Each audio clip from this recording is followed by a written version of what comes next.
All right guys, Kyle Welcher here, Sunline Pro, and I was fortunate enough last fall to get the invite to go to the Sunline headquarters in Japan, and it was really cool. You know, they asked us what our goals were over there, and I told them my goals were to win a tournament, and they actually gave me a little piece of Japanese magic, a little ornament. I've got it in the boat right here.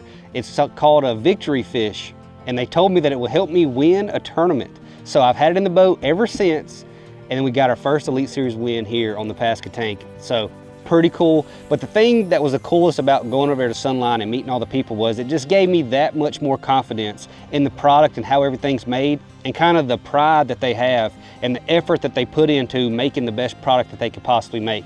Along with some really cool people we got to meet and talk to. We got to talk with Bassmaster Magazine. We got to talk with a few of the Sunline pros over there, and then also got to talk with some people that work at Sunline are super passionate about fishing and taught us some tips and tricks. So there's a lot of different things that we learned over there, from like multiple purposes for using the all might braid, and a lot of different ways to rig baits, a lot of different baits that I definitely don't want to show that I bought over there in Japan. So it was really cool and a great learning experience just to learn from the people that share the passion, because where I live, there's a lot of people that's really passionate, but we all kind of do the same thing. When in Japan, they're just as passionate as I am, but they fish completely different. They have a completely different culture about how they even target bass. So it was really interesting to learn, and there's a lot of things that I've been implementing this year that I've learned over there in Japan, and a lot of little cool baits and cool ways to rig them. So I shout out again to Sunline for giving me the invite and letting me go over there, and it was just an awesome experience to meet everybody and really learn from everybody.